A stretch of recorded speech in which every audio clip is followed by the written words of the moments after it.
하나님 말씀은 신약성경 로마서 11장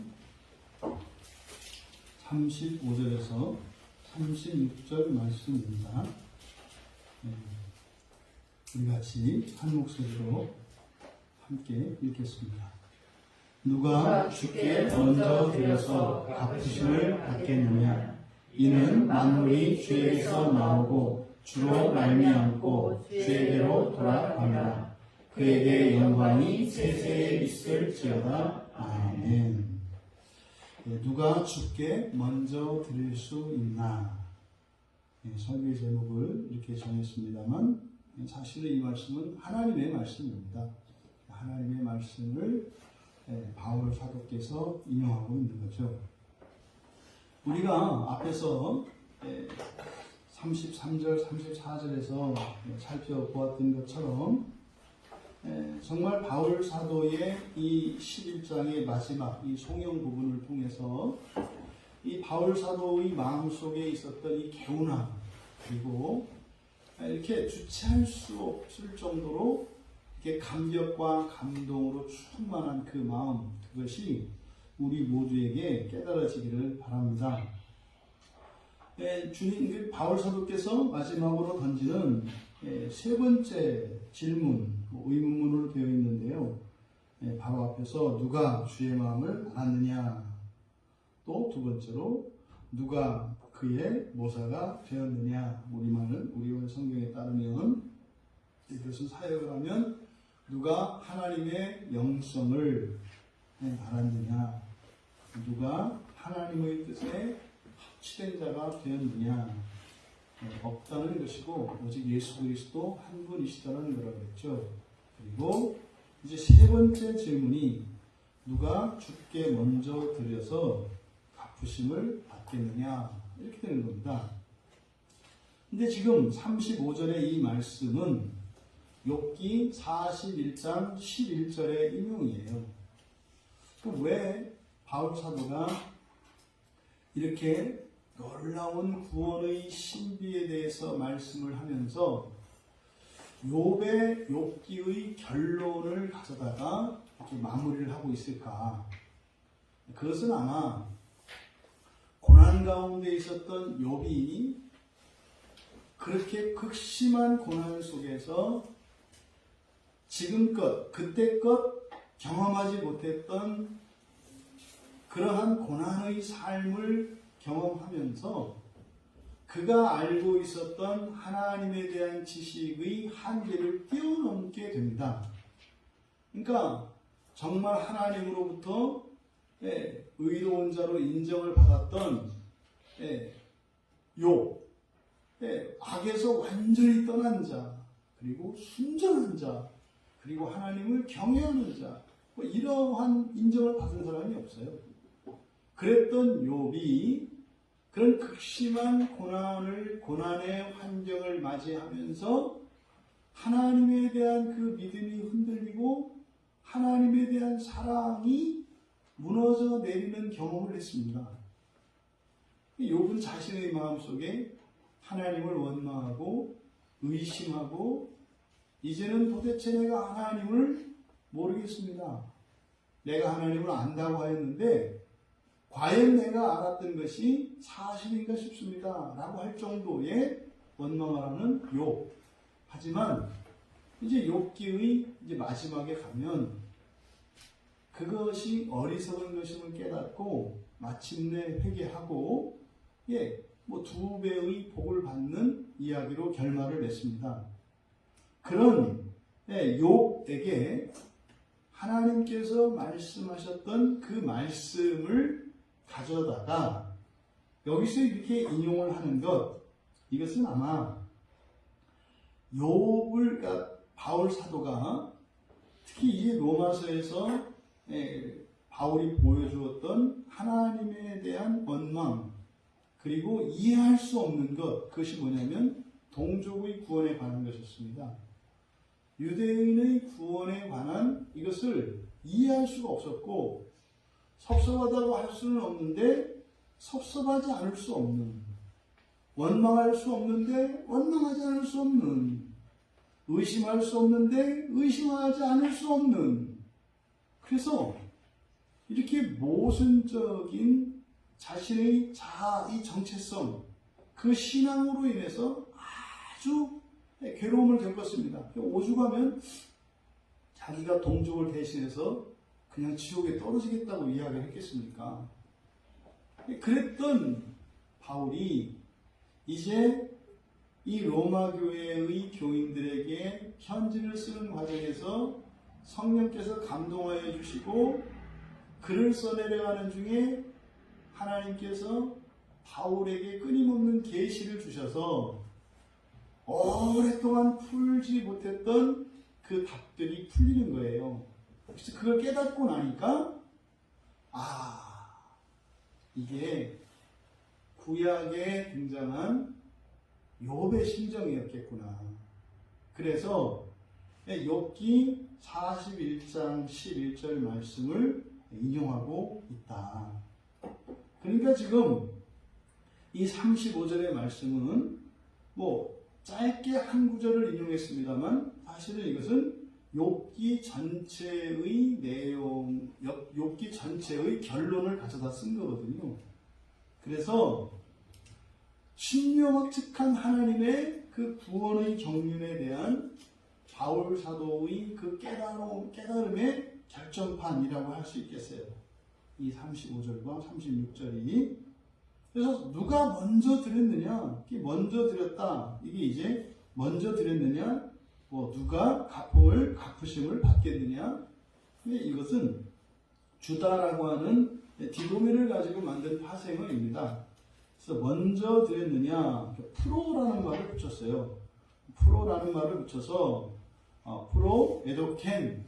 그래서 먼저 주다 이런 뜻이에요. 먼저 주다. 그러니까 누가 주님께 먼저 드렸느냐? 이거는 그리고 누가 주께 갚음을 받겠느냐? 이렇게 되는 겁니다. 여기서 갚으심을 받겠느냐? 그러니까 하나님께 뭘 주고 그거에 대한 보상으로 무엇을 받을 수 있는 게 누구이겠는가? 이런 이야기입니다. 그래서 갚음을 받다라고 하는 이 단어도 디돔이라는 말이에요. 여기 앞에다가 이제 안티라는 말과 아포라는 말을 붙여서 하나님께 드린 것에 대하여 되받는 것. 그래서 주다라는 말을 가지고 이렇게 이제 단어를 만들어서 썼습니다. 그런데요, 우리가 생각해 볼 것은 우리 가운데 누가, 아니 이 세상 그 누가 하나님께 먼저 드릴 수 있는 자가 있습니까? 불가능해요. 왜냐하면 시작이 하나님으로부터 시작이 되기 때문에, 그리고 이 세상의 모든 존재들이 존재하기 이전에 하나님만 계셨기 때문에, 그러니까 어느 누구보다도 시간적으로 하나님보다 앞설 수가 없고요.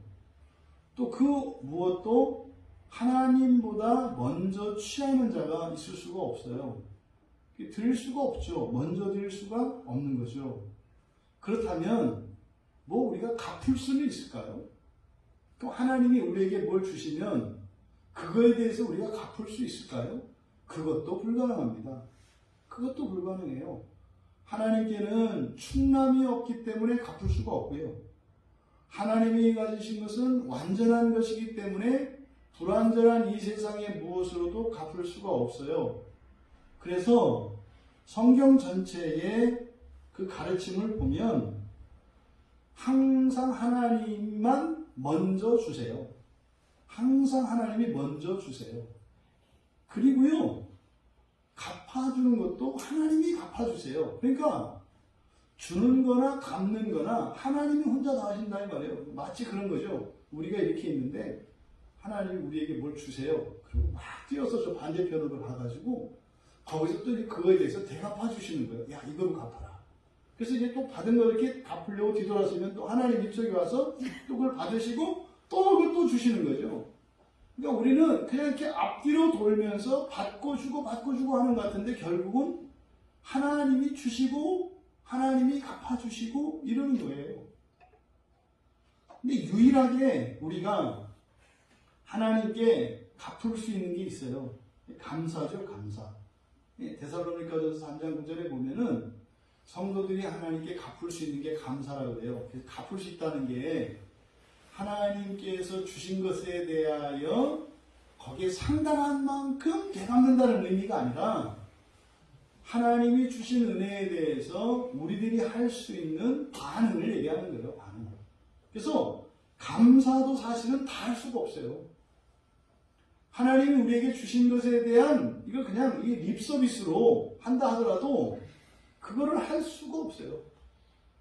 이미 감사를 하는 순간 감사를 받으시고 또 되갚아 주시는 하나님이시기 때문에 여러분들이 아시는 바와 같이 하나님의 은혜를 경험한 사람들은요 갚게 돼 있어요.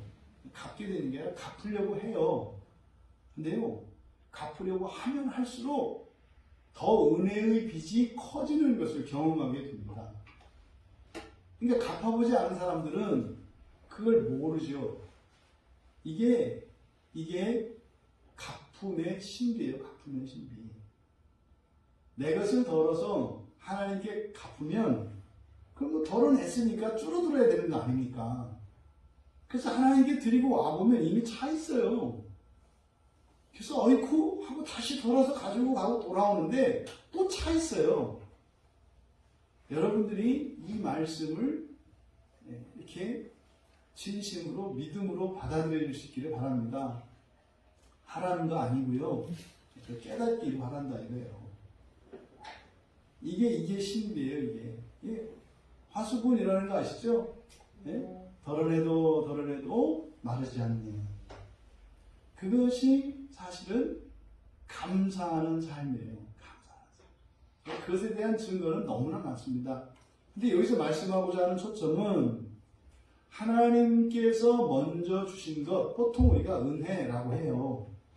그것에 대해서 우리가 반응할 수 있는 유일한 것은 감사인데 그 감사조차도 다 할 수 없다는 거예요. 다 할 수 없어요. 그리고 여러분들이 뭐 그 좋은 것 뿐입니까? 그래서 여러분들이 하나님께 딱 빚지우는 방법이 딱 하나 있어요. 딱 여러분들 하나님을 빚지우는 방법. 그게 뭐냐면 여러분들이 누군가에게 베푸는데요. 절대로 갚을 수 없는 사람에게 베푸는 거예요. 절대로 갚을 수 없는 사람에게 베푸는 거예요. 그러면 왜 그러냐면 이 세상에서 그렇게 되갚음을 받아서 계산이 끝나면 끝난 거잖아요. 근데 이 세상에 여러분들이 누군가에게 베풀었는데 그것에 대해서 감사를 받지도 못했고 되받지 못했어요. 그러면 그것을 하나님께서 마지막 종말 때에 그 부활할 때 우리에게 갚아주세요. 이게 이제 누가복음 14장 14절 말씀이라고요. 그래서 의인들의 부활 때 갚음을 받을 것이다. 그래요. 여러분들이 누구를 도와주거나 베풀고 나서 그러니까 뭐예요? 절대로 갚을 수 없는 사람들에게 베푸시고요. 그럼 또 그렇다고 해서 갚을 수 있는 사람이라고 또 안 베풀면 안 되잖아요. 저 사람 갚을 거야 이러지 마시고 그럼 어떻게 해요? 베풀고 나서 어떻게 하면 얼른 도망오면 돼요. 얼른 도망오면 돼요. 갚으려고 하거든 그것을 못 갚게 하시면 돼요. 제일 좋은 방법이 뭐예요? 나한테 갚지 마시고 다른 분에게 나한테 갚을 게 있으면 다른 분에게 흘려보내세요. 그런 거 있잖아요. 네? 여러분이 누군가에게 뭐 예전에 뭐 그런 간증을 들은 적 있죠. 내가 누군가에게 정말 알지 못하는 사람에게 정말 힘들었을 때 10만 원을 받았는데 그 10만 원을 나에게 도와준 사람은 알지를 못해요. 근데 그것이 자기 인생의 전환점이 된 거예요. 그래서 그 사람이 이제 먹고 살만해지고 나서 늘상 자신을 도와준 그분을 생각하면서 자신도 또한 누군가에게 그렇게 되기를 바라면서 틈만 나면 10만 원씩 도와주는 거예요. 근데 그렇게 하는 겁니다. 나에게 갚지 마시고 다른 사람에게 갚으세요. 그러면요, 꼭 먹고 안 먹잖아요. 예? 그래서 이 다음에 그 사람한테 안 받고, 이제 그 부활 때 하나님한테 받을 것이고, 또 그러면 어떻게 됩니까? 그 부활 때 하나님께 받을 사람들이 계속 늘어나는 거 아니겠어요? 예? 당신도 또 도와주고, 당신이 받지 마시고, 그 사람에게 다른 사람 도우라고 하세요. 그렇게 하면, 예, 나도 좋고, 너도 좋고, 모두 좋고, 이렇게 되는 거 아닙니까? 이것이 되갚음에 대한 성경의 가르침이에요. 그런데 이렇게 뭐 좋은 것을 주고받고 그래서 이 다음에 하나님으로부터 큰 상을 받는 좋은 일이지 않습니까? 근데 뭐 세상을 사는데 뭐 그런 일만 있냐면 받기 싫은 것도 주거든요. 이게 뭐예요? 상처, 원수 이런 거 아닙니까? 네? 누군가가 내가 누군가에게 말하자면 몹쓸 짓을 했어요. 예? 나쁜 거를 준 거 아닙니까? 그러면 그 사람이 나에게 복수를 하지 않으면 그럼 그거 나중에 어떻게 해요? 부활 때 내가 받는 거예요. 좋은 것만 받는 게 아니라 나쁜 것도 받는다 이 말이에요. 그러니까 나쁜 짓을 하고 나면 어떻게 해야 돼요? 반드시 되갚음을 받아야 돼요. 내가 잘못을 했거든. 차라리 그래서 나는 너의 오른뺨을 따랬으니 나의 양뺨을 때려다오. 이렇게 해서 근데 그렇게 하면 또 그 사람도 나오니까 똑같이 동해 보복률에 따라서 너도 오른뺨을 때려라. 그렇게 해서 이렇게 이 다음에 부활 때 받아야 될 심판의 거리들은 없애는 게 좋겠죠. 그런데 그런 것들은 그 사람과 마주할 때도 있습니다만 그 사람을 만나지 못하는 경우도 있잖아요. 그럴 때 어떻게 되겠습니까? 그것은 첫째로는 회개할 것이요. 다시는 그런 일을 범하지 않도록 회개를 해야 되겠죠. 두 번째는 누군가가 당신에게 당신이 과거에 누군가를 아프게 했던 것처럼 누군가가 당신에게 아프게 했을 때 되갚지 마세요. 그리고 그것으로 당신이 한 과거의 잘못에 대해서 그렇게 갚아버리세요. 그래서 하나님의 심판 받을 일은 하나도 없이 하시고 아주 알지게 받을 복과 상만 남겨두셔라. 그래서 그 부활의 때에 더욱 영광스럽게 살아갈 수 있는 여러분 되시기 바라요. 그래서 이렇게 드리고 갚는 것에 있어서는 결국은 모든 게 하나님이에요.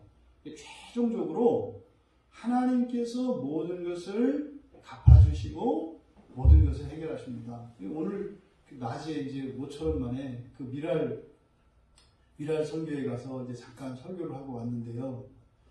그런 마음이 들어요. 그분들은 참 이제 다른 분들은 당연하고 귀찮고 괴로운 것들이 그분들에게는 평생의 소원이거든요. 여러분 두 다리 두 팔 멀쩡해서 힘드시잖아요. 네? 또 여러분이 너무 똑똑하고 잘나서 힘드시잖아요. 네? 그래서 일하시고 이렇게 하는데 그것 때문에 괴롭잖아요. 네? 그래서 여러분 욕도 먹고 오해도 받고 이러는 거 아닙니까? 근데 그분들은 내가 일을 하다가 잘못돼서 욕도 좀 먹어보고 싶고요. 잘난 체 해서 네? 교만하다는 소리 좀 들어보고 싶고요. 네? 그래서 막 사람들에게 핍박도 받아보고 싶고요. 심지어는 따돌림도 당해보고 싶고 그래요. 근데요, 하루 종일 혼자 지내요. 더군다나 지금 코로나 이후로 꼼짝을 못 하잖아요. 그분들에게 그런 말씀을 전했어요. 하나님은 공평하십니다. 네? 하나님은 공평하십니다. 이 세상에서 누려야 될 즐거움과 기쁨, 그거 어디 안 갑니다. 반드시 받습니다. 반드시 받습니다. 대신 그것이 예수 안에 있을 때, 믿음 안에 있을 때 그렇게 되는 겁니다.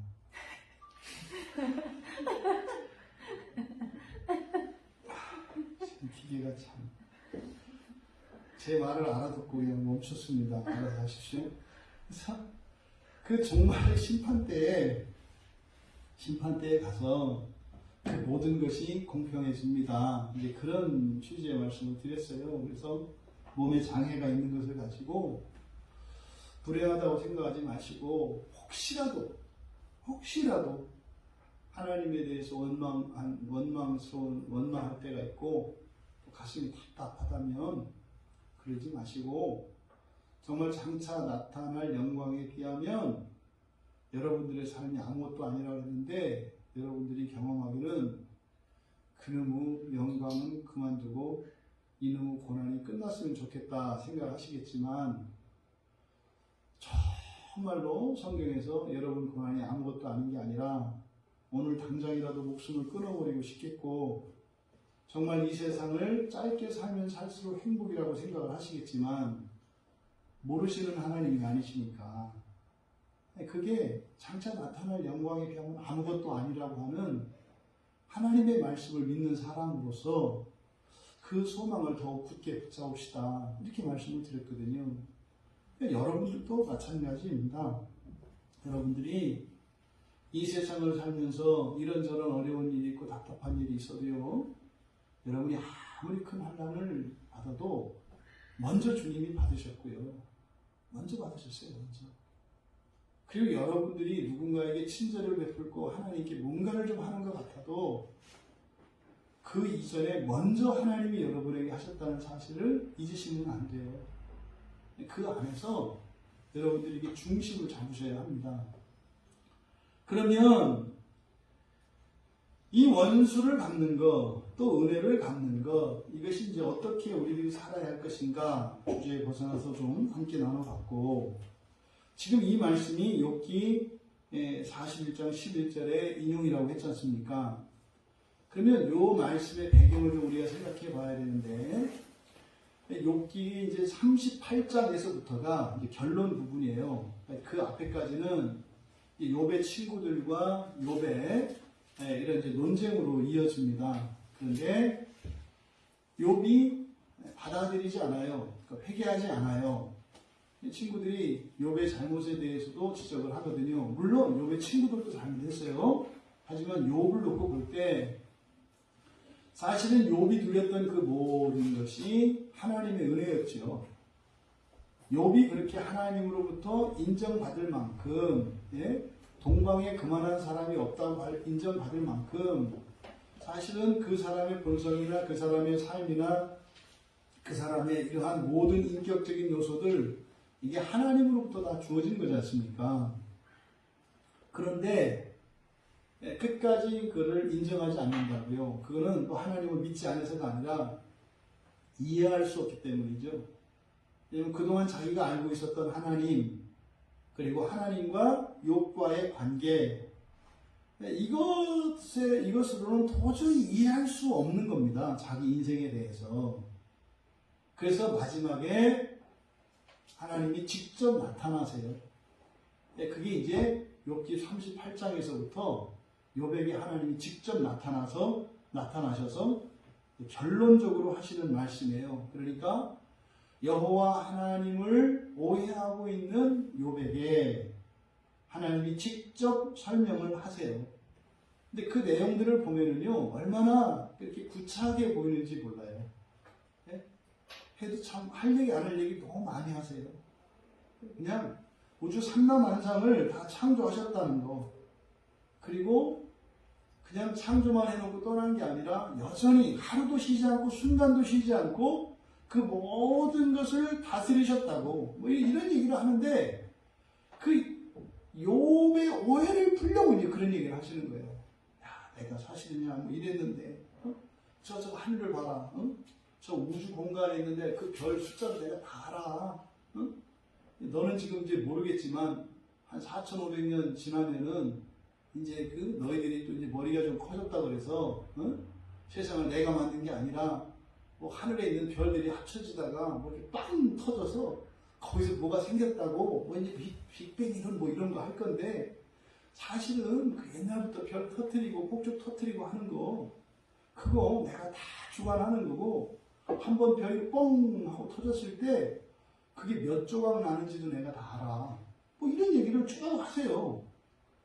그래서 이런 심지어는 별들조차 어떻게 생겨나고 그 생성에서부터 어떻게 멸절이 되는지, 사라지는 그 소멸되기까지 이런 모든 것을 다 아신다는 거예요.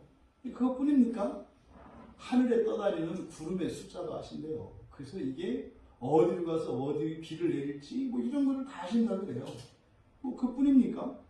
뭐 길가에 산에 있는 풀한 포기까지 또 그런 산의 들짐승들을 먹이기에 부족함이 없도록 이런 씨 맺는 과일, 씨 맺는 나무들에게서 그 맺히는 그 과일들의 숫자를 다 헤아리시고 말이죠. 뭐 그렇게 다 하신다는 것을 일일이 설명을 하세요. 그래서 뭐 새 날개짓에서부터 새 한 마리가 나무와 숲을 사이에 둥지를 트는 것부터 여러분 신기한 거 있죠? 까치 짚는 거 보면 항상 신기하죠. 그렇죠? 그거 일일이 하나님이 다 이렇게 주장하신다는 거예요. 이런 얘기들을 일일이 합니다. 요는 뭐겠어요? 야, 내가 하는 일도 많고 진짜 바쁜데 한 가지도 빠뜨린 적이 없어. 뭐 이 얘기예요, 결론은. 내가 전능하기도 하지만 내가 실수 안 하거든. 잊어버리지도 않거든. 내가 단 한 가지도 실수한 적이 없어. 하물며 너에 대해서는 어떻게 했니? 뭐 이런 거죠. 그래도 욥은 회개하지 않아요. 왜요? 하나님이 했든 안 했든 상관이 없어요. 왜? 내가 이해할 수 없는 게 문제지 하나님이 어떻게 한 게 할 거예요. 내가 이해할 수 없는 게 내가 이거죠. 그래서 욥기 40장 2절에 보면 여호와께서 이제 욥은 트집 잡는 자다, 탓하는 자다, 뭐 이렇게 나타났어요. 트집 잡는 자, 탓하는 자. 또 8절, 40장 8절에 보면은 하나님의 공의를 부인하고 자신의 의를 세우기 위해 하나님을 악하다 하는 자. 이게 다 오늘 얘기예요. 이번 주에 제가 이제 그 월요일 날 고향에 내려갔다가 오랜만에 그 이제 고향 친구 이제 지난번에 얘기했던 그 병원에서 죽게 3일 남았다고 했는데 그 비몽사몽간에 복음을 전하니까 어떻게 깨어나가지고 비몽사몽간에 웃으면서 나 내일 모레면 죽는다 그러는데 내가 그러면 병원에서 퇴원하면 내가 예수 믿는다 이랬거든요. 그 친구가. 퇴원했어요. 그러니까 병원에서도 지금도 언제 죽을지 몰라요, 사실은. 그러다가 이제 얼마 전에 전화 와가지고 깜짝 놀라서 이제 저도 이제 이 친구가 이제 이렇게 뭐 느낀 게 있는가 보다. 봤는데 아니나 다를까 저뿐만 아니라 여러 친구들에게 전화를 했더라고요. 다른 친구들도 다 놀란 거예요. 원래 전화를 안 하는 친구인데다가 갑자기 여기 그러니까 이제 가보니까 여러 친구들한테 전화를 한 거예요. 갔는데 못 보고 왔어요. 너무 지금 심해서 폐동맥 고혈압이라는 게 있대요. 처음 들어봤어요. 그러니까 폐로 가는 그 동맥이 있는데 그게 고혈압이래요. 그러면 언제 죽을지 모른답니다. 그래서 숨을 못 쉬어요. 폐로 가는 저것 때문에. 그래서 10cm도 이렇게 일어났다 앉는데도 이 숨이 가빠서 걷지 못한대요. 그래서 그날 이제 어머니 전화도 못 받아가지고 어머니 통해서 이렇게 했는데 도저히 이제 보고 싶다고 했었대요. 다른 친구한테도. 근데 못 보고 왔어요. 그래서 이제 다른 친구, 시골 친구 중에서 이제 한 친구는 교회 다니고 한 친구는 성당에 다녀요. 그래서 어쨌든 간간히 이 친구들하고 이렇게 복음 얘기도 하고 하는데 이번에 가서 만나서 이제 이야기를 하는데 딱 이런 상황이에요. 그러니까 이제 하나님을 믿고 나니까 알고 나니까 딱 가지고 있는 이 두 친구의 질문이 뭐냐면 어떻게 전능하신 하나님 이럴 수 있냐는 거예요. 이게 참 첩첩산중이더라고요. 하나님이 전능하시다며 어떻게 이럴 수 있냐는 거예요. 거기에 뭐 들어가겠습니까? 지금 욥이 그거죠. 하나님의 공의를 부인하고 자신의 의를 세우기 위해서 하나님을 악하다 하는 자. 이게 딱 욥의 상태. 사실 이게 바울 사도의 상태였죠. 바울은 여호와 하나님을 경외하는 자였었고요. 철저하게 율법의 의를 이루기 위해서 살았던 사람이에요. 그런데 이제 예수 그리스도를 만나고 나서 참된 구원의 그 복음의 빛에 비추고 나니까 하나님을 그렇게 경외하던 사람이 불만을 갖게 됐어요. 신기하다. 여호와를 경외하던 사람이 이제는 맘먹을 나가요. 이런 거예요. 그래서 이런 일이 누구에게만 일어난다고요? 자식들에게만 일어난다고요. 남은 자태를 이렇게 하는 거예요. 이제 바울도 막상 하나님의 백성이요 하나님의 종으로 있을 때는 아주 경건하고 모든 사람들에게 모범적인 사람이었는데 자식이 되고 나니까 이제 이렇게 삿대질하는. 바울이 얼마나 놀랬겠어요. 근데 여기 보니까 구약에 욥이 이런 거였구나. 그러니까 바울이 여기서 자신과 가장 닮은 구약의 사람은 욥이라고 생각했던 것 같아요. 그래서 욥기를 가지고 자신의 이런 신앙의 진전과 그리고 마침내 깨닫게 된 이것을 결론으로 욥을 가져다 쓰고 있는 것 같아요. 그런데요, 그렇게 고집을 꺾지 않고 회개하지 않는 욥. 그런데요, 하나님께서 놀라운 말씀을 하세요. 욥기 40장 10절에 보면 갑작스럽게 중간에 이렇게 삽입해서 들어가 있는데 이게 뭐냐면 너는 위엄과 존귀로 단장하며 영광과 영화를 입을지니라. 여러분 이게 무슨 말인지 감이 오죠? 네? 너는 위엄과 존귀로 단장하며 영광과 영화를 입을지니라. 야, 여기서 얘기하는 이 내용은요, 이게 뭡니까? 다 하나님의 속성이에요. 네? 위엄, 존귀, 영광, 영화. 이거는 하나님의 영광을 나타내는 말이에요. 하나님의 신적 속성을 나타내는 거라고요.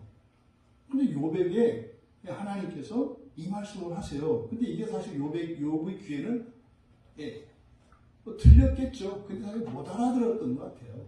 그걸 깨달았다고 보기는 어렵죠. 이렇게 말씀을 하는 거예요.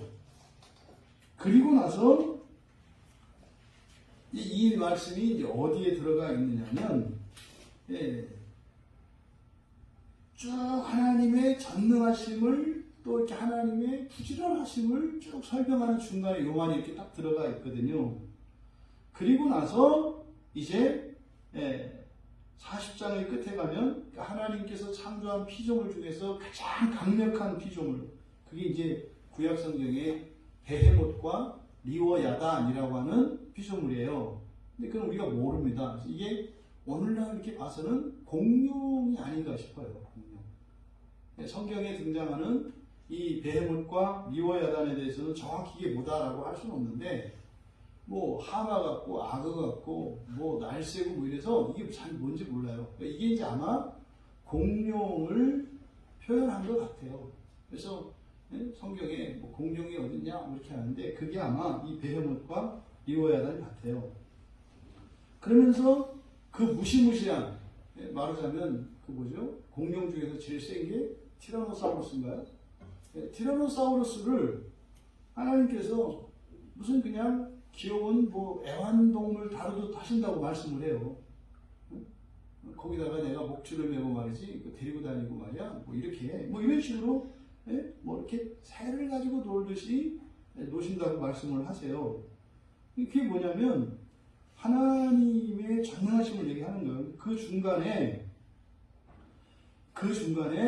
지금 여기서 바울 사도가 이제 인용한 그 욥기 41장 11절에 누가 먼저 내게 주고 나로 하여금 갚게 하겠느냐, 온 천하에 있는 것이 다 내 것이니라. 이게 이제 여호와 하나님이 욥에게 하신 말씀이거든요.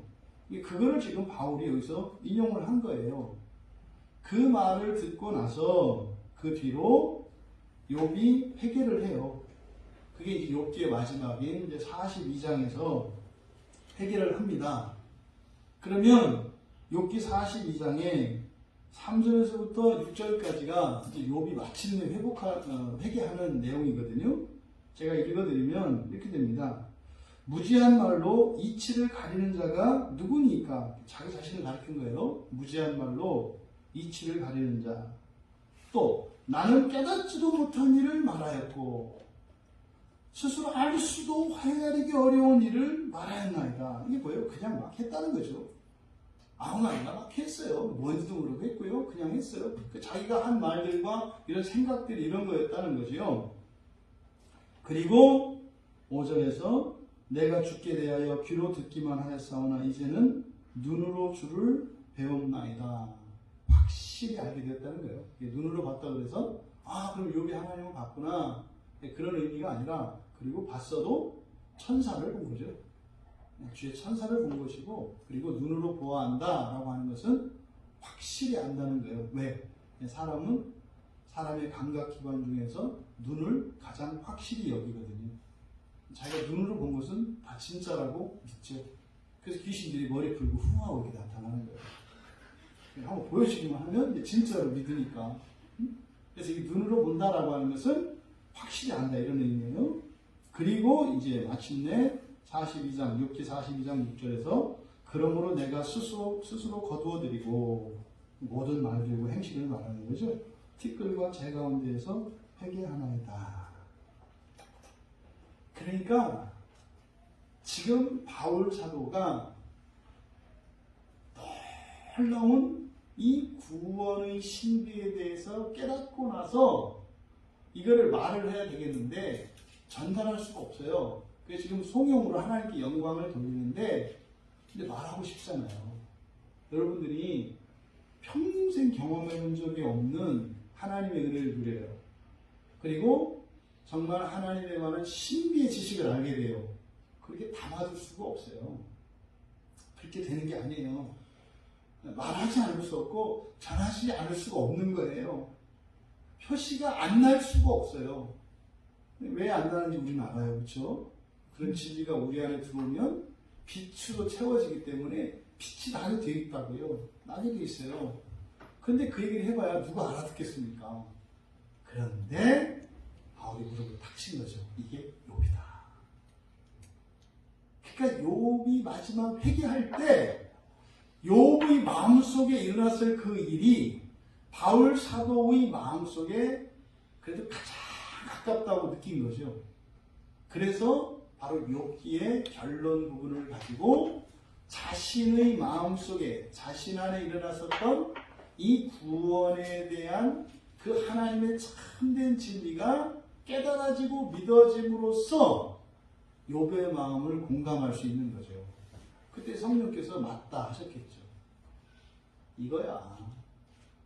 욥도 바로 네가 느끼는 이것을 그때 느꼈어. 그러니까 그리고 나서 마지막에 회개를 했죠. 그러니까 사실은 욥과 바울이 얻은 답. 그러니까 욥은 정확하게 그걸 알았는지 모르겠어요. 하지만 바울은 그렇게 얘기를 하는 거죠. 바로 욥기 40장 10절의 말씀. 40장 10절의 말씀. 너는 위엄과 존귀로 단장하며 영광과 영화를 입을지니라. 여러분들이 이해가 되세요, 이제? 내가 받아들일 수 없었던 나의 과거에 가슴 아팠던 일들, 또 그 부끄러웠던 나의 자아상, 그리고 절대적으로 좌절하고 절망할 수밖에 없었던 그 깊은 밤들, 이게 이해가 되는 거예요. 정말 살아날 길이 없는 것 같이 막다른 골목으로 도망가면서도 멈출 수 없었던, 여러분들이 뭐 쫓겨보셨나요? 꿈에서 쫓겨보셨나요? 꿈에서? 뒤에서 막 누가 쫓아오는데 여러분 다리는 슬로우 모션으로 뛰잖아요. 막 빨리 가야 되는데 막 이 다리가 천근만근 막 이렇게 가는 거죠. 그렇게 하다가 이제 높은 데서 뚝 떨어지면 오줌 싸는 건데 또 놀래로 그렇게 되죠. 그거예요, 여러분들. 근데 이 꿈에서가 아니라 실제로 여러분들 보세요. 네? 출애굽할 당시에 이스라엘 백성들이 뒤에 도망가는데 뒤에서 전차가 막 쫓아와요. 강도가 오토바이를 타고 총칼을 들고 쫓아오는데 막다른 길이에요. 근데 가만히 있을 수는 없잖아요. 도망을 가야 되잖아요. 그때 막다른 길이잖아요. 죽는 것은 운명처럼 되어 있잖아요. 근데 죽기는 싫잖아요. 근데 죽을 수밖에 없잖아요. 근데 죽지 않으려고 뛰잖아요. 뛰는데 죽을 거잖아요. 이게 절망이거든요. 바울 사도에게 이 동족의 구원에 대한 안타까움 이런 거였어요. 이런 거. 사실 저는 이게 돌아가신 저희 아버님에 대한 구원이 이런 거였어요. 저희 아버님은 배운 대로 의하면 절대로 구원받을 수 없는 분이었어요. 성경을 찢으셨고요. 저한테 막 찢으라고 하셨다가 안 찢으니까 찢으시고 불에 태우고 막 이러셨거든요. 얼마나 무서웠는지 몰라요. 그리고 돌아가셨으니 뭐 이러지도 못하고 저러지도 못하는 거 아닙니까? 그게 평생 40년 동안 제 안에 평생 묶여있는 숙제였어요.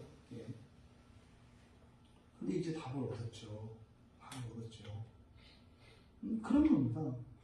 근데 지금 바울 사도는 이제 가슴이 뻥 뚫렸어요. 뻥 뚫렸어요.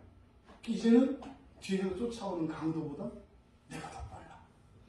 한 걸음 탁 뛰면은 길이 에스컬레이터처럼 돼서 쭉 이렇게 나가는 거예요. 뒤에서 오토바이가 팍 오는데 자꾸만 멀어져가. 이제는 어떻게 해요? 금세까지는 막 그냥 두렵고 절망하고 낙심하고 이랬는데 이제는 신나는 거죠. 쭉쭉 나가는 거죠. 이게 지금 바울 사도의 마음속에 있는 겁니다. 여러분, 그런데 바로 이 말씀, 너는 위엄과 존귀로 단장하며 영광과 영화를 입을 자니라. 입을 지내라.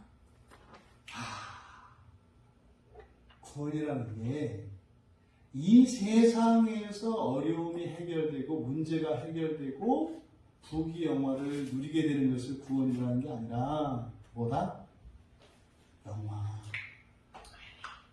신이 되는 거, 하나님 자녀 되는 거, 이것 때문에 인생을 살면서 하나님의 백성들이, 하나님의 자녀된 자들이 이해할 수 없는, 용납할 수 없는 일들이 일어나는 이유가 이것 때문이구나.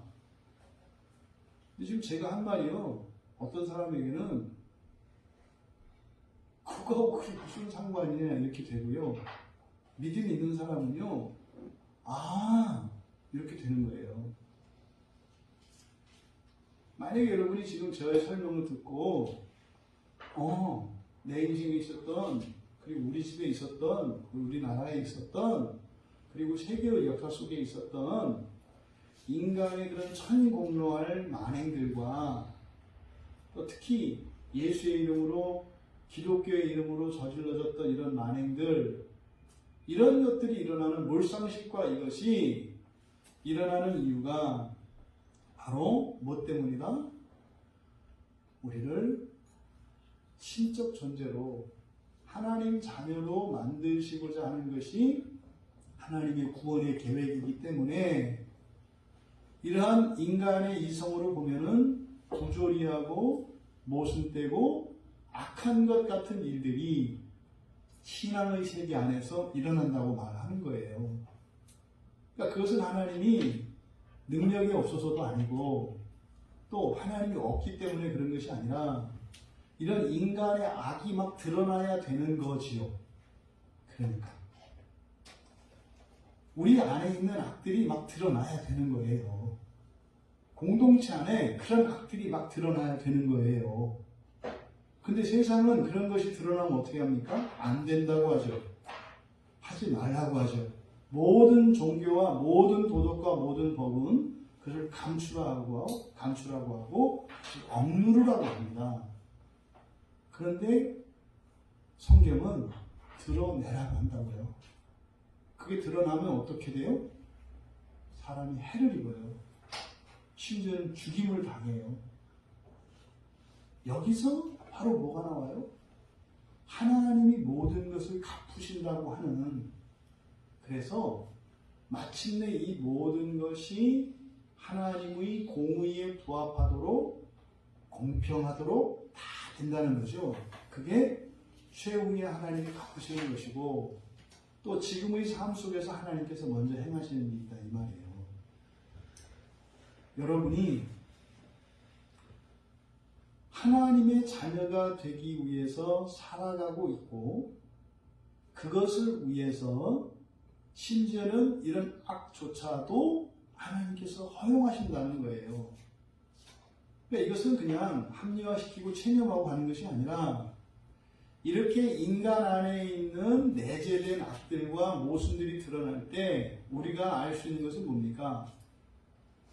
인간은 절대로 신적 존재가 될 수 없다예요. 사람은 절대로 하나님 자녀가 될 수 없다는 것을 너무나 명명백백한 증거들이 나타나요. 그죠? 절대성이 커지면 커질수록 사람이 하나님 자녀가 되는 일이 불가능하다라고 하는 절대성이 커지면 커질수록 나중에 이렇게 되면 뭐가 커지는 거예요? 하나님의 능력과 하나님의 은혜가 커지는 거죠. 우리가 자격이 없으면 없을수록 마침내 하나님의 뜻이 이루어졌을 때 하나님의 위대하심이 하나님의 사랑과 은혜가 그렇게 반비례한다 이 말이에요. 크면 클수록 오히려 하나님의 영광이 커진다 이 말이죠. 그래서 그 전까지 완전히 성취되기 전까지는 어떻게 하나님이 우리를 사랑하시면서 이러한 처지에 둘 수 있는가라고 반문을 하겠지만 마침내 그것이 확신되어지고 구원의 경국이 나를 하나님 자녀 삼기 위한 것이구나 라고 하는 것을 깨닫고 믿었을 때 그토록 그 불교 신자들이 그 수도승들이 원하고자 하는 해탈을 얻는 거예요. 근데 그건 해탈이 아니죠. 해탈은 그냥 힘 빼고 맡기는 거거든요. 우리는 힘 빼고 맡기는 게 아니에요. 거기서부터 어떻게 해요? 빛이 채워지고 영광으로 변화되지는 거죠. 바로 이 말씀을 지금 하고 있는 겁니다. 그런데 바울 사도는 욥기의 말씀을 통해서 이제 자신에 대한 이 깨달음을 욥기를 통해서 말씀을 했고 거기서 이제 한 걸음 더 계시를 진전시킵니다. 이제 그게 36절 말씀이에요. 36절은 허티 왜냐하면 이렇게 되어 있거든요. 왜냐하면 이렇게 있어요. 왜냐하면 만물이 주에게서 나오고 주로 말미암고 주에게로 돌아가기 때문이다. 그리고 그에게 영광이 세세에 있을지어다. 아멘. 지금 36절의 상반절에서 왜냐하면 돌아가기 때문이다. 주께로 돌아가기 때문이다. 라고 하는 이 구절은요. 사실상 이게 예수님께서 말씀하셨던 요한복음 1장에 대한 요약이라고 볼 수 있어요. 요한복음 1장에 대한 요약. 왜냐하면 요한복음 1장 3절에 보면 만물이 그로 말미암아 지은 바 되었다 그래요. 만물이 그로 말미암아 지은 바 됐다. 그리고 하나도 그가 없이 된 것이 없다. 만물이 그로 말미암아 지은 바 되었다. 그리고 1장 13절에 가면 바로 하나님 영접하는 자, 곧 그 이름을 믿는 자들. 이게 이제 12절에서 하나님 자녀가 되는 권세를 주셨다 그러잖아요. 그러니까 예수님을 영접하는 자, 그 이름을 믿는 자, 그들이 하나님 자녀가 되는 권세를 주셨다 그랬는데 바로 하나님 자녀가 되는 권세, 영접하는 자, 이들은 누구냐? 오직 하나님께로부터 난 자들이라고 해요. 하나님께로부터 난 자들. 그러니까 누군가가 예수님을 영접하는 순간 어떻게 돼요? 그가 하나님 자녀가 되는 권세를 얻고요. 하나님 자녀가 되는 게 아니에요. 자녀가 될 권세예요. 그러니까 되는 것은 훗날이에요. 우리가 지금 하나님 자녀가 되는 권세를 가진 사람들이지 아직 온전한 하나님 자녀들은 아니라고요. 그래서 그 권세를 가지고 살아가요. 이 사람들이 누구다? 하나님께로부터 났다. 이걸 뭐라고 합니까? 거듭났다, 중생, 위로부터 났다 이렇게 얘기를 하는 거예요. 그러니까 이 요한복음에 있는 요한복음 1장의 이야기를 또 태초에 말씀이 계셨잖아요. 이 요한복음 1장의 내용을 사실은 여기서 요약하고 있는 겁니다. 그러니까 36절에서 설명하는 것은 뭡니까? 이제 바울 사도께서 그 욥기 40장 10절에 나와 있었던 그것이 사실 지금 로마서 9장 10장 11장의 주제라고 했잖아요. 영화가. 그러니까 그 말씀이 욥기의 마지막 부분에 있으니까 이렇게 연결을 시킨 거죠. 그리고 나서 논의를 이제 구원의 계시를 진전시키는 겁니다. 그러면 지금 이게 하나님께서 하신 말씀입니다만 바울 사도가 이제 35절에서 자신의 말로 바꿔서 말하고 있잖아요. 이제는 바울이 자신의 말로 이걸 바꿔서 말하고 있어요. 그러니까 누가 주께 먼저 드려서 갚으심을 받겠느냐. 그러니까 주께 먼저 드릴 수도 없고 그래서 주님이 뭘 갚아야 되는 일이 있다 없다? 없다 이 말이에요. 그래서 왜 그러는지를 설명하는 거예요. 36절에서 왜 하나님께 먼저 드릴 수 없느냐. 왜 하나님께 먼저 드릴 수 없느냐. 응? 그래서 하나님이 우리에게 되갚는 일이 없어요. 왜 그런 일이 일어났냐.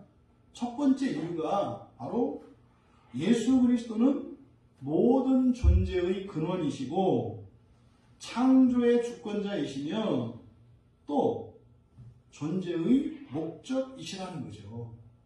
예수님이. 그러니까 예수님이요. 시작이고 과정이고 끝이라는 거예요. 예수님이. 그래서 누군가가 먼저 드릴 수도 없고 받은 것에 대해서 하나님이 되갚는 일이 있을 수가 없다는 거예요. 그러니까 지금 여기서 말씀하고자 하는 것은 바로 모든 것이 예수의 소유이기 때문에 그리고 모든 과정이 예수님이 함께하는 것이기 때문에 그래서 모든 것의 결국은 예수 그리스도에게로 돌아가는 것이기 때문에 그래서요 줄 수도 없고 갚을 수도 없다는 거예요. 뭡니까? 주님이 다 하신다는 거예요.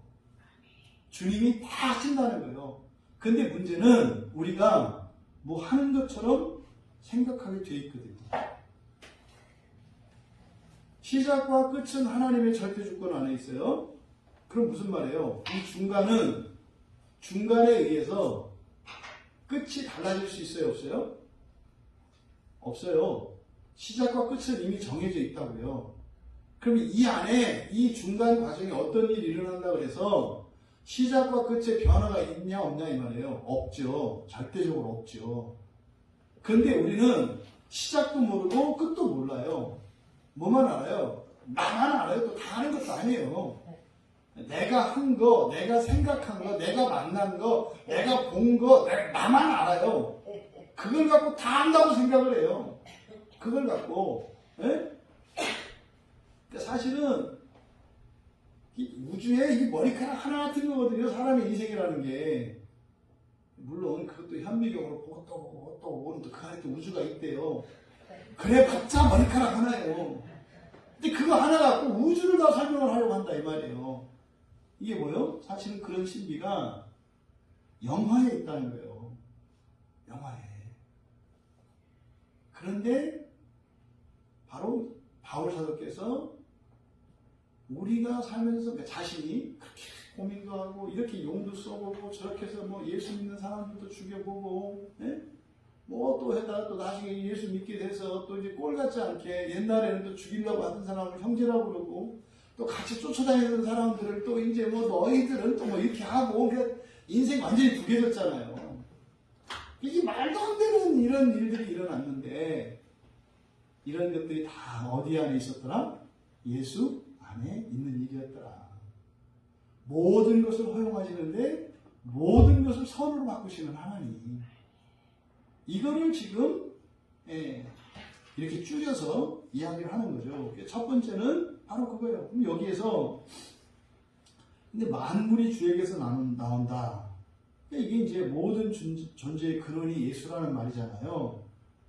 네, 그래서 아까 이제 요한복음 1장 13절의 말씀을 읽어드렸는데 이 말씀을 이제 고린도전서 1장 30절에도 해요. 고린도전서 1장 30절에서도 너희는 하나님으로부터 났다 그래요. 너희는 하나님으로부터 났다. 근데 고린도 교회 교인들이 어떤 교인들인지 아시죠? 잘난 체하기가 아주 그냥 하늘 끝에 오른 사람들이고요.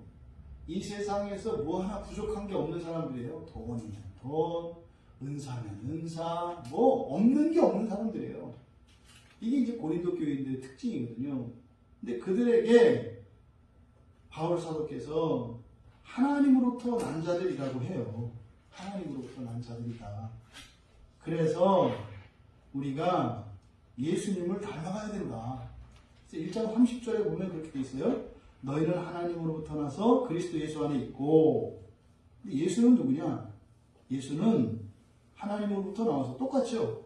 너희도 하나님으로부터 났고 예수도 하나님으로부터 나왔는데 우리에게 지혜와 의로움과 거룩함과 구원함이 되셨다.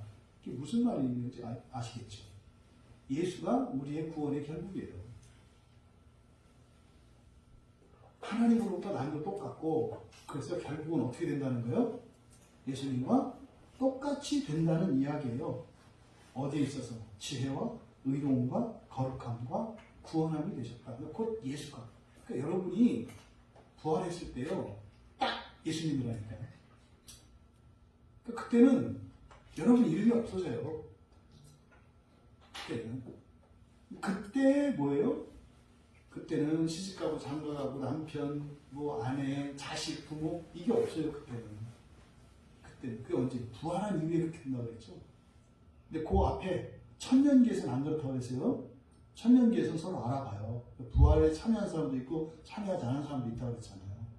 그러니까 천년기에서 부활하는 순간 그게 없어지는 거고 부활하기 직전에 몸이 일어났을 때 그때는 서로 알아보고 하는 일들이 일어난단 말이에요. 그러니까 바로 여러분들의 최종적인 구원의 완성, 영화, 하나님 자녀. 그래서 이제 요즘에 그 교부들 책을 이렇게 이제 좀 보는데 보니까요. 신자와 예수님 사이를 어떻게 해서든지 떼놓으려고. 이거 가지고 계속 신학적으로 논쟁이 있어요. 계속 떼놓으려고. 근데 성경은 그렇게 이야기하지 않아요. 너희들은 양자고 예수님은 낫다. 또 이것 가지고도 막 그 교부들끼리 막 싸우고요. 왜요? 부활에 대한 기본적인 이해가 없으면 그렇게 돼요. 지금은 그렇죠. 지금은 다 달라요. 하지만 부활하고 나면요. 그게 없어요. 부활하고 나면. 또 요한일서 4장 7절과 8절에서도 그렇게 나오죠. 그럼 하나님께로부터 난 자가 누구냐? 네? 하나님께로부터 영접하는 자. 그렇죠? 영접하는 자. 하나님 자녀가 되는 권세를 받은 자. 이런 사람들이 누구라고요? 하나님께로부터 난 자라고 그랬잖아요. 그 다음에 요한일서 4장 7절과 8절에서는 사랑하는 자가 하나님으로부터 난 자라고 그래요. 사랑하는 자가. 그러니까 예수를 믿는 자. 그리고 누구예요? 사랑하는 자들이죠. 사랑하는 자들. 그리고 고린도전서 1장 30절에 의하면 예수를 닮아가는 사람들이에요. 예수를 목표로 가는 사람들이에요. 지혜와 의로움과 거룩함과 구원함을 추구해서 그러니까 예수님을 닮아가려고 하는 사람들이에요. 이 사람들이 하나님으로부터 난 자들, 주에게서 나온 자들입니다. 그 다음에 주로 말미암고라고 되어 있어요. 그러니까 말미암는다, 통하여 이런 뜻이죠. 그로 말미암아, 그를 통하여. 그러니까 요한복음 1장 3절에서 아까 읽은 것처럼 만물이 그로 말미암아 지은 바 되었고 이렇게 되어 있어요. 그러니까 창조뿐만 아니라 과정 자체도 그리스도로 말미암습니다. 모든 것이. 그래서 여러분 인생 안에 일어나는 모든 일들이 그리스도로 말미암는다 그럴 때 그리스도 때문이다 아니에요. 통과한다 이 말이에요. 통과. 그리스도를 지나가는 과정이다 이 말이에요. 그리스도를 지나가는 과정에서 그런 일들이 일어나는 것이다. 그리고 이제 세 번째로 주께로 돌아감이라고 하는, 여기에 사용하는 전치사가 이제 에이스인데, 위하여라고도 번역을 하고, 그리고 안으로라고도 번역이 되는 전치사예요. 그럼 여기서는 주께로 돌아감 그랬지 않습니까? 그러니까 모든 존재의 목적이 예수 그리스도시라는 거예요. 그러니까 이런 거죠. 얘기는 이렇게 된 거예요. 예수님이 세상을 창조하셨어. 그죠? 그래서 창조하셔서 구원의 과정을 또 예수님이 주관을 하세요. 그러면 창조주고 피조물이잖아요. 그런데 마지막 피조물들이 어디로 간다고요? 예수에게로 간대요. 사실 이게 여기는 조금 이제 철학적인 이야기가 이제 나오게 되는데, 이게 뭐냐면 사실 이게 연합이라고요. 연합. 우리는 하나님, 아니요, 이 얘기는 하면 안 될 것 같아요. 어쨌든 모든 것은 그리스도를 목적으로 해서 간다, 이렇게 이해하시면 돼요. 어쨌든 첫 번째 이유, 누구도 먼저 하나님께 드릴 수 없는 첫 번째 이유는 바로 예수 그리스도가 모든 존재의 시작이고 끝이고 과정이시다라는 거. 예? 창조 주시고 구세 주시고 심판 주시고 이렇게 얘기하는 거, 이거를. 그게 첫 번째 이유고, 두 번째 이유는 우리가 이제 성경을 보면 그럼 이 과정, 시작과 끝에 대해서 어느 누구도 이의를 제기하지 않아요. 어차피 그러고 알지도 못하고 우리 관여할 바도 아니야. 근데 우리는 그래도 머리카락이니까 이 머리카락에 대해서는 또 이게 확신이 있어가지고, 요거 가지고는 머리카락 하나에 대한 지식을 가지고 우주에 대한 지식을 가지고 있는 하나님하고 이제 맞짱 뜨는 거예요. 머리카락이 우주 전체에 대한 지식을 갖고, 그리고 또 어떻게 한다고 반대로 하나님을 악하다고 한다 이 말이에요. 머리카락이 왜 샜냐 뭐 이런 거 가지고 뭐 이렇게 얘기한다는 거죠. 그런데 이 과정, 그러니까 시작에서 완성시키는 이 중간 과정, 그 과정, 그리스도로 말미암아서 그리스도로 통과하여 가는 이것이, 성경을 보면 예수님도 함께 하잖아요. 그죠?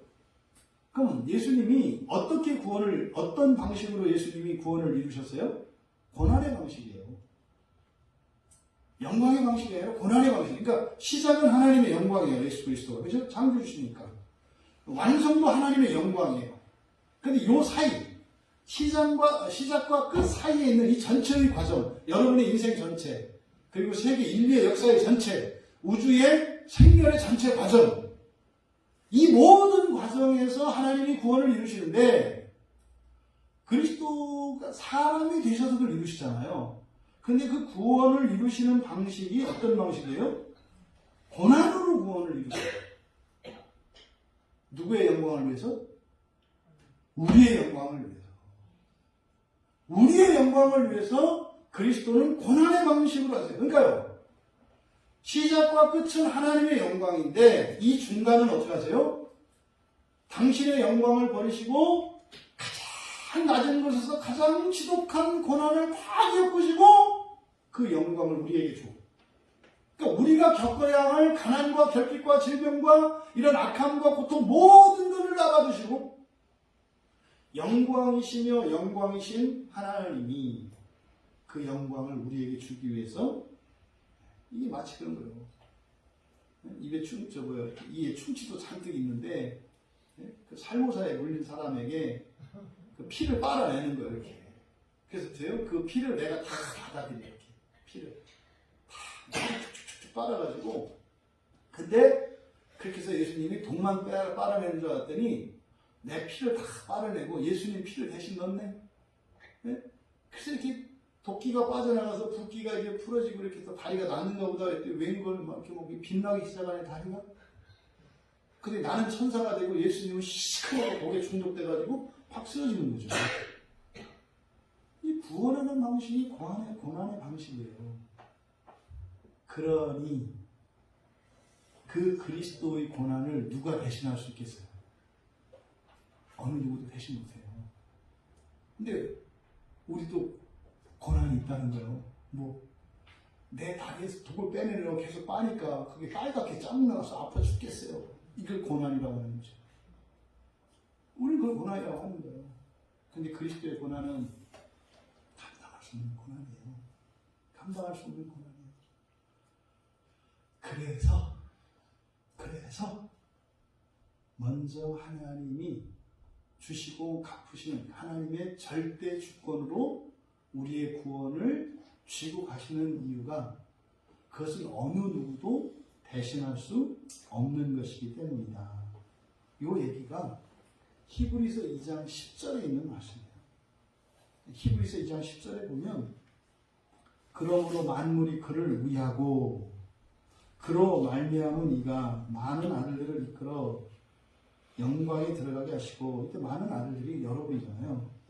영광에 들어가게 하시고 하나님 되게 하시고 이런 뜻이잖아요. 그 일에 영광에 들어가게 하시는 일에 그들의 구원의 창시자 예수를 말하죠. 고난을 통하여 온전하게 하심이 합당하도다. 이렇게 할 수밖에 없다. 이렇게 할 수밖에. 그래서 우리가 하나님께 뭘 드리거나 이렇게 할 기회를 안 주신다는 거예요. 네? 만약에 우리가 무엇을 한다면 그것을 뭐 하는 거예요? 고난을 당해야 하는 일이기 때문에, 고난을 당해야 하는 일이기 때문에 절대로 우리에게 그 일을 먼저 하도록 하지 않으신다는 거예요. 그리고 이제 바울께서 그에게 영광이 세세에 있을지어다. 아멘. 이건 정말 심장이 터지는 얘기죠. 베드로 사도께서도 베드로전서 4장 7절에 보면 구원, 세상의 끝, 구원의 끝이 만물의 완성이라는 것을 말씀하셨어요. 이게 예전에 한번 인용했던 본문인데 베드로전서 4장 7절에 보면 만물의 마지막이 가까웠으니 그러므로 너희는 정신을 차리고 근신하여 기도하라 그러거든요. 이때 마지막이라고 번역한 이 단어가 바로 텔레오스예요. 텔레오스는 뭐라고 했습니까? 완성이라고 했죠. 완성. 우리말 성경에는 만물의 마지막이라고 되어 있습니다만 만물의 완성이에요. 만물의 완성. 만물의 완성이 가까웠으니 이게 무슨 말입니까? 하나님 나라가 가까이 왔다 같은 말이에요. 그것을 어떻게 해요? 만물의 완성이라고 이야기한 거죠. 그러니까 베드로 사도께서 하나님 나라라고 하는 것은 만물이 완성되는 것이라고 말씀을 한 거예요. 이게 베드로전서 4장 7절이에요. 그래서 뭐해라? 기도해라. 정신 차리고 기도해라. 정신 차리라는 건 뭐예요? 딴 데 정신 파는 거예요. 딴 데 정신 팔지 말고 여기에 정신을 집중해라. 그리고 어떻게 해라? 기도해라. 이때 그 기도하는 건 뭐겠어요? 주시옵소서가 아니라 나를 완성시켜 주십시오. 근데 얼마든지 여러분들이 필요를 가지고 그 기도할 수 있다고 그랬죠. 그렇죠? 지금 우리가 박효수 성도님을 위해서 기도합니다만, 이 암이 일시적으로는 이게 굉장한 시험거리고 위험한 것이고 불행의 이유예요. 집에도 못 가고 지금 이제 항암 치료도 받아야 되고 굉장히 힘들어요. 근데 이걸 가지고 어떻게 해요? 만물의 완성을 위하여 우리가 기도할 수 있다면 이것은 복 중의 복이죠. 반대로 여러분이 현재 당면하고 있는 기도 제목과 어려움도 마찬가지예요. 여러분이 불행한 이유거든요. 이런 걱정 의심 때문에 뭐 밤잠도 못 자고 막 불안해하고 이러잖아요. 근데 그 자체는 안 좋은 거예요. 근데 이것을 통해서 어떻게 해요? 만물의 완성을 위하여, 나의 완성을 위하여 이것을 승화시킨다면 복 중의 복이죠. 그러니까 여러분들이 불면증 걸렸을 때 어떻게 하겠어요? 설교 들어라. 설교 들어라. 둘 중에 하나요. 설교 듣고 성화되든지 설교 듣고 잠들든지. 잠들면 잠들어서 은혜 받으면 은혜 받아서 좋고. 근데 그걸 안 하잖아요. 안 하면 어떻게 되는 거예요? 그럼 불행이 되는 거예요. 그게 불행하게 돼요. 구체적으로 우리가 빠져나갈 길이 있잖아요. 요한계시록 21장 새하늘과 새 땅이죠. 요한계시록 21장 5절에도 보좌에 앉으시니, 이게 통쾌한 얘기예요. 드디어 앉으시는 거예요. 예수님이 보좌 우편이 아니라 진짜 보좌에 앉으시는 거예요. 새하늘과 새 땅에서 보라, 내가 만물을 새롭게 하노라. 요약하자면 그럴 거예요. 하나님이 창조하셨고 완성시키는데 결국은 지금 여러분들이 보고 경험한 이런 창조 세계가 아니라 완전히 하나님을 닮은 새하늘과 새 땅에 대한 창조 계획이 있었고, 그 과정, 이런 고난이라고 하는 이 과정이 있어야 했던 이유는 뭐예요? 사람이 하나님 자녀 되기 위한 그런 과정이었다고 얘기하는 거예요. 그럼 여러분 인생 안에 이런저런 결핍과 어려움이 있어요?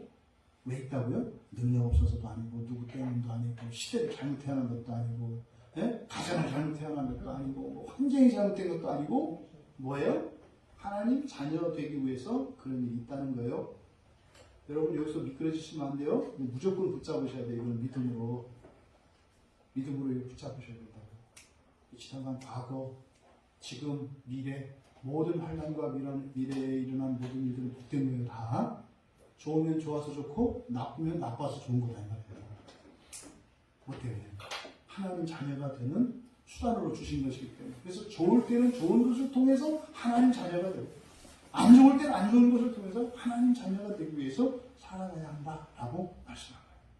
그래서 바울 사도는 자신의 인생 안에 신앙의 여정 속에서 이해할 수 없었던 그런 사건들, 이런 구원에 대한 하나님의 경륜에 대한 오해, 이것이 바로 새 창조에서 풀린 거예요. 이게 지금 이게 옳고 그르고 따질 게 아니구나. 좋고 싫고 따질 게 아니구나. 좋으면 좋은 대로, 싫으면 싫은 대로, 옳으면 옳은 대로, 그르면 그른 대로 그 새 창조의 목적, 부활을 향해서 살아가야 하는 거구나. 이걸 깨달은 거예요. 그런데 중요한 것은 새 창조의 시작은 뭐다? 사람의 완성이다. 새 창조의 시작은 바로 첫째 부활이에요, 여러분. 자, 여러분이 첫째 부활을 해서 해야 될 일이 뭐라고요? 태양계에 있는 모든 별들에 이제 거기다가 여러분들이 빛이 있으라 해서 빛도 있고, 물이 있으라 해서 물도 있고, 여러분들이 하셔야 되는데 성경을 잘 외워야 돼. 그때 전화하지 말고, 둘째 날 뭐 했지 뭐 이렇게 하지 말고, 잘 알아요. 잘. 그것도 뭐예요? 봤죠 여러분? 동물 이름 다 지어줬죠? 여러분 이름 다 알고 있어야 돼. 그 뭐지? 뭐 이 코트고 이렇게 동그라미 이렇게 4개로 그리는 거 뭐야? 뭐 동그라미 돼지 이거 여러분 다 알고 계셔야 돼. 그날 거기서 여러분들이 창조하시고 하나님 오셔서 아담한테 했던 것처럼 애야 이름 한번 써보라. 그때 말 더듬고 이러면 되겠어요? 성경 열심히 보시고 여러분 하나님 열심히 하시라고. 물론 모든 지성을 완전히 하시는 것을 주님이 하세요. 하지만 여러분들이 그것을 원한다면 지금 살고 있는 여러분의 삶에 열정이 있고 소망이 있고 그리고 더 잘하고 싶은 이런 열망이 여러분 안에 있는 거예요. 그럼 지금 뒤에 이어지는 이제 로마서 12장부터 어떤 내용이 나오겠어요? 사람의 재창조의 길을 가르쳐 주는 거죠. 이게 그냥 윤리 이렇게 하면 안 되는 거죠. 12장 이하에 있는 얘기, 지금 바울 사도가 이렇게 막 벅차서 하고 있어요? 그럼 뒤에 할 얘기가 뭐겠어요? 바로 사람의 재창조예요. 사람의 재창조, 부활에 대한 얘기라고요. 그럼 뒤에 이어지는 얘기는 여러분들이 구체적으로 어떻게 하나님의 자녀가 될 것인지를 이 세상 살아가는 동안 사람으로 살면서 하나님 자녀가 되어가는 길을 가르쳐 준 거예요. 뒤에 있는 내용이. 이게 그냥 예수 믿는 사람들이 마땅히 살아야 될 도리, 이러면 이게 신율법이 되는 거예요. 구약의 율법이나 이걸 윤리로 만들어보면 그렇게 된다니까요. 윤리가 아니에요. 이거는 세상 윤리가 아니에요. 세상에서는 이런 방식으로 살지만 목적은 뭐라고요? 하나님 자녀 되는 거. 하나님 자녀 되는 거. 그래서 12장에서부터 15장 21절까지 이게 그냥 간단하게 얘기한다면 하나님 자녀 되는 법이에요. 하나님 자녀 되는 법. 이게 뭐예요? 신 되는 법 이거죠. 신 되는 법. 이게 이제 15장 21절까지 계속 내는 거예요. 그래서 이것을 성화의 교리이고요. 절대 이게 윤리가 아닙니다. 이게 윤리가 아니에요, 여러분. 로마서 12장 이하에서 나오는 내용들은 착하게 살아라, 잘해라, 뭐 이런 얘기들이에요. 그러니까 다른 어떤 종교에서 이야기하는 그런 가르침과 비슷하다고 여길 수 있어요. 근데 아니에요. 이거는 지금 뭐다? 성화의 교리예요. 성화의 목적은 뭡니까? 영화죠. 하나님 자녀 되는 거예요. 하나님 자녀 된다는 의미가 뭡니까? 하나님 나라에 들어가는 거예요. 하나님 나라에 들어간다는 것은 새하늘과 새 땅을 이 세상에서 맛보는 거예요. 여러분, 바로 신자의 본성을 바꾸셔서 신자의 본성을 바꾸시는 이 하나님의 성화, 거룩하게 하시는 그 일에 대한 구체적인 지침이 바로 이제 12장부터예요. 그러니까 여러분 12장부터 이야기가 궁금하지 안 궁금하세요? 궁금해서 미치겠는 거예요. 맨날 할까요? 예, 그래야죠 원래. 원래 그러고 싶어야 되죠 사실은. 이게 지금 바울 사도가 이런 감격과 감동을 가지고 있고 뒤이어질 구체적인 이 계시들에 대해서 바울도 설레고 있어요. 알고 쓰는 거 아닙니다. 성령께서 가르쳐 주시는 거예요. 내일은 어떻게 가르쳐 주실까? 지금 이것을 강조하기 위해서 성령을 통해서 지금 독자들에게 이 진리의 그 가치를 가르쳐 주시는 겁니다. 이렇게 생각하시고 바울 사도의 그때 마음이 어땠을지 생각해 보세요. 그에게 영광이 세세에 있을지어다. 아멘. 여러분, 여기서 오직 그에게 영광이 세세에 있을지어다. 이때 세세라는 말은 과거, 현재, 미래 그리고 영혼을 포함한 모든 거예요. 이게 지금 바울 사도는요 알았어요.